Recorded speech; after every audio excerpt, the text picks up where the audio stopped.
Bismillahirrahmanirrahim. Assalamualaikum warahmatullahi wabarakatuh. Alhamdulillahilladzi khalaqal mauta wal hayata liyabluwakum ayyukum ahsanu amala. Wassalatu wassalamu ala nabiyyina Muhammad wa ala alihi wa sahbihi wa mawalah.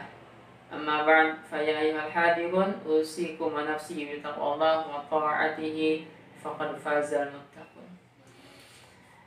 Ikhwah, kita selalu berharap agar Allah selalu memandang kita dengan pandangan kasih sayangnya, selalu memberikan rahmat dan kasih sayangnya kepada kita, memberikan kita anak-anak yang soleh dan solehah, memberikan kita keluarga yang sakinah, mawaddah dan rahmah, memberikan kita keluarga, kita berkumpul dengan keluarga kita di dunia, dan juga kita berharap Allah memberikan juga kenikmatan, anugerah dengan kita kembali berkumpul dengan keluarga kita di akhirat kelak di dalam surganya Allah yang tertinggi. Amin. Ikhwah, kita lanjutkan pembahasan surat Al-Adiyat ayat yang ke-6 terakhir kemarin. Sekarang kita ayat yang ke-7, insyaallah sampai ayat yang ke-11 sekarang. Innal insana li rabbihi lakanud. Sungguh manusia sering sekali menentang Rabbnya, berselisih dengan apa yang Allah perintahkan. Wa innahu ala dzalika lasyahid. Dan padahal dia dalam kondisi menyaksikan, tahu, sadar bahwa yang dilakukannya itu salah. Ya memang kita kadang ketika melakukan kesalahan kan kadang kita memang lupa, kadang kita memang dalam kondisi sadar. Nah, ini yang Allah sampaikan di sini adalah penenangan manusia kepada Allah dalam kondisi dia sadar, dia tahu bahwa dia salah, dia tahu apa yang dilakukannya itu nggak benar, dia tahu bahwa Allah melarang ini, kenapa dia lakukan, dia tahu bahwa Allah memerintahkan ini, kenapa dia tinggalkan. Sering juga kita melakukan kesalahan dalam kondisi sadar. Nah, ini biasanya kita yang memang tidak bisa mengendalikan hawa nafsu kita tadi itu. Kalau istilah orang itu kan nafsunya udah diubun-ubun katanya. Tahu itu nggak boleh, tahu judi nggak boleh, tahu hamar itu nggak boleh, mabuk itu dilarang, tahu zina itu nggak boleh, tapi tetap dilakukan. Itulah tadi manusia tadi itu sadar tapi nggak bisa mengontrol dirinya, sadar tapi akal sehatnya tidak mampu menguasai dirinya, hingga dia dikuasai oleh nafsunya, dia dikalahkan oleh nafsunya. Ini yang kemudian akan menjadikan dia fa'amma man tagha wa atharal hayatad dunya, lebih memilih kehidupan dunia daripada kehidupan akhirat. Maka ini kemudian kita harus banyak beristighfar dalam keseharian kita kan ya, dalam kesalahan terutama apa yang sudah kita sadari ini. Apalagi kita sudah belajar, kita sudah banyak belajar macam-macam, lalu kemudian terjebak dalam kesalahan, lalu kemudian kita tidak bisa mengontrol diri kita dan melakukan kesalahan itu. Maka ini yang dosa yang benar-benar harus kita istighfari, dan kita harus benar-benar berusaha untuk meninggalkan dosa-dosa seperti ini.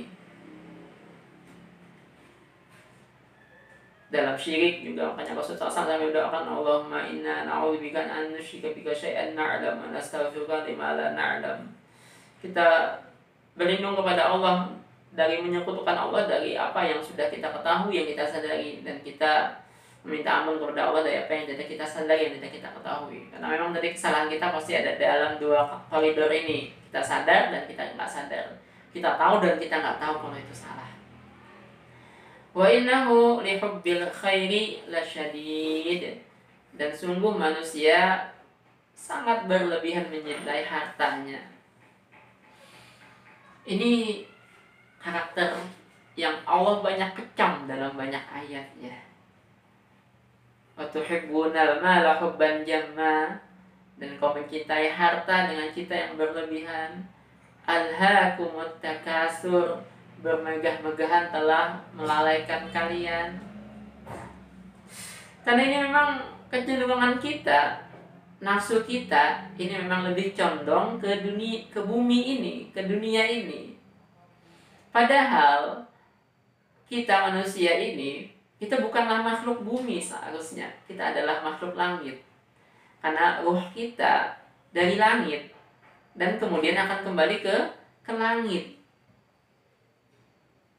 Maka kalau kita lebih condong ke bumi, kepada harta yang ada di bumi ini, tidak condong kepada peribadahan kita kepada Allah, maka pasti ketidaknyamanan akan menghinggapi hati kita, diri kita. Kalau sampai tadi kita mencintai harta berlebihan, hingga sampai kita berani menentang Allah karena harta tadi, maka pasti akan ada penderitaan di dalam diri kita. Karena itu bukanlah fitrah dari ruh kita, ruhiyah kita, fitrahnya suci, fitrahnya dari langit, fitrahnya dari Allah, dan pasti senangnya adalah kepada Allah, bukan kepada harta. Kalau kita lebih cinta kepada harta hingga berani menentang Allah, pasti nggak nyaman hidup kita itu, nggak happy pastinya. Karena ikhwah, harta ini dari Allah dan gak akan selamanya kita genggam. Maka dalam istilah terkenal kan cukuplah harta itu di tangan kita, jangan sampai masuk ke dalam hati kita. Karena kalau sampai harta masuk dalam hati kita, ya bahaya sekali. Kegelisahan sudah harta ada pada diri kita, takut kehilangan, nggak ada harta kita akan mengejarnya sampai gila-gilaan, lupa ibadah sama Allah, lupa dengan kewajiban kita, yang haram akan dilanggar kalau sampai cinta dengan harta berlebihan. Riba akan diemban, nyuri akan dilakukan, nipu nggak ada masalah buat orang yang lain. Innahu lihubbil khairi lasyadid. Cinta sama harta itu wajar. Cinta sama harta itu nggak masalah selama tidak berlebihan. Karena kalau kita tidak cinta dengan harta sama sekali, ya nggak mungkin juga, karena kita sekarang ada di dunia, kita berkumpul dengan dunia saat ini. Maka kalau cinta-cinta sama harta itu hal yang wajar. Yang nggak wajar itu adalah lasyadid, berlebihannya itu, hingga ketika di tangan nggak mau dibagikan, zakat nggak dikeluarkan, merasanya hasil usahanya sendiri, orang yang ada yang meminta nggak akan dibantu, ya kayak gitulah tadi. Karena wa innahu lihubbil khairi lasyadid. Nggak ada masalah lagi buat dia yang haram-haram atau yang kayak gimana, nggak ada masalah lagi buat dia melanggar yang haram tadi, karena cinta harta sudah menguasai kepalanya. Yang menarik di sini ikhwah, Allah menceritakan harta itu dengan kata-kata khair, kebaikan sebetulnya. Seperti Allah yang ceritakan seperti yang Allah sampaikan dalam surat Al-Baqarah 180 juga. Kutiba alaikum idza hadara ahadakumul maut in taraka khairat al-wasiyah. Diwajibkan bagi kalian ketika ada seorang dari kalian yang akan datang kepadanya kematian. Ketika dia meninggalkan harta, maka harus ada wasiat. Allah sampaikan juga di sini khair bermakna adalah harta. Seperti di ayat ini juga, ayat yang ke-8 surat ayat ini, Allah katakan harta itu adalah khair, kebaikan. Kenapa? Karena harta ini sebetulnya adalah fasilitas untuk kita melakukan kebaikan. Kita bisa sedekah dengan harta, kita bisa membantu orang dengan harta, kita bisa berhaji dengan harta kita bisa ibadah lebih tenang dengan harta kita bisa sholat dengan AC yang ada di kamar kita lebih enak jadinya, atau di masjid. Kita bisa sholat dengan pakaian yang nyaman kalau kita punya harta. Jadi harta ini adalah fasilitas untuk kita melakukan kebaikan. Tapi jangan dicintai berlebihan. Jangan dicintai berlebihan. Seperti sahabat kan ya. Ada beberapa orang sahabat datang kepada Rasulullah SAW, mereka iri dengan sahabat yang banyak mempunyai harta. Sementara mereka miskin, gak punya harta, maka kebaikannya lebih terbatas dibandingkan yang mereka punya harta. Seperti yang saya ceritakan di bagian sebelumnya tadi itu. Utsman sampai bisa berinfak dengan 990 ekor kuda dan 10 ekor unta di jalan Allah. Kalau miskin nggak bisa seperti itu. Tapi jangan dicintai berlebihan, cukup dicintai sedikit saja. Cukup hanya untuk kita merasakan nikmat dunia itu untuk ibadah kita saja, tidak untuk yang lainnya. Afala ya'lamu idza bu'thira ma fil qubur Maka apakah tidak dia sadar jika kemudian dia dibangkitkan dari kuburnya, hartanya tadi nggak akan ada yang bermanfaat sedikit pun. Yauma la yanfa'u malu wala banun illa man atallaha biqalbin salim. Hari ketika harta dan anak tidaklah bermanfaat kecuali yang datang kepada Allah dengan hati yang selamat. Innal ladzina kafaru lan tughniya anhum amwaluhum wala auladuhum minallahi syai'a. Orang kafir nggak akan bermanfaat harta dan anak-anaknya. Isi bumi dengan emas sekalipun nggak akan bermanfaat buat orang kafir hartanya. Maka itu yang harus kita sadari benar. Sementara hidup di dunia kita ini sebentar sekali kita menikmati harta, dan sebenarnya kehidupan kita adalah idza bu'tsira ma fil kubur. Dan itu harta tidak akan ada manfaatnya kalau kita hanya tumpuk untuk diri kita, kecuali kita gunakan di jalan Allah. Seperti yang Allah sampaikan di atas tadi itu, di ayat-ayat pertama tadi, kita gunakan kuda kita gunakan harta kita fisabilillah. Wa hussila ma fis sudur, dan dikeluarkan, diperlihatkan apa yang ada di dalam hati. Gak akan ada yang tersembunyi lagi.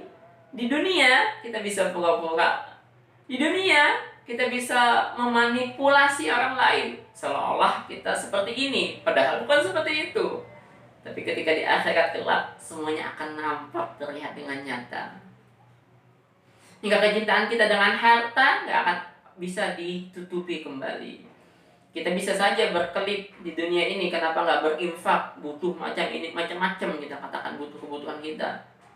Padahal nanti di akhirat Allah akan membukakan pada intinya kita sangat mencintai harta kita hingga kita menjadi orang yang bakhil.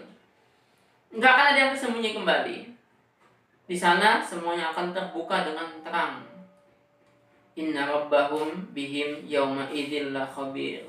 Sungguh Rabb kalian bihim sungguh Rabb mereka dengan mereka pada hari ini akan benar-benar detail, teliti sekali. Nggak akan ada yang terlewat dari apa yang pernah kita lakukan. Jangankan apa yang kita lakukan, apa yang di dalam hati kita tadi, wa husila ma fis sudur, akan ada hitungannya semuanya di sisi Allah. Akan ada hitungannya semuanya di sisi Allah. Maka hati-hati sekali dengan apa yang ada di dalam hati kita, apalagi yang kita ucapkan, apalagi yang akan kita katakan, karena Allah akan memeriksa dengan detail sekali nanti ketika hari bu'tsiroma fil kubur. Dan hati-hati sekali juga mencari harta ini. Dalam mencari harta jangan ada sedikit pun, jangankan yang haram, yang syubhat pun jangan sampai masuk ke dalam harta kita. Begitu juga dalam mengeluarkannya, kita juga harus hati-hati, karena memang ikhwah, pertanyaan masalah hartanya ada dua kan nanti di hari kiamat. Min aina tasabahu wa fima anfaqah. Dari mana harta itu kita dapatkan dan kemana kita belanjakan. Ada dua pertanyaan ini yang akan Allah tanya nanti di padang mahsyar. Beda dengan pertanyaan-pertanyaan yang lain. Maka dua hal ini harus kita perhatikan dalam masalah harta, hingga kita akan mendapatkan keselamatan nanti di hari ketika harta dan anak tidak bermanfaat, kecuali apa yang sudah kita gunakan untuk di jalan Allah. Hadani Allah wa iyyakum ajma'in. Wabillahi taufiq wal hidayah. Assalamualaikum warahmatullahi wabarakatuh.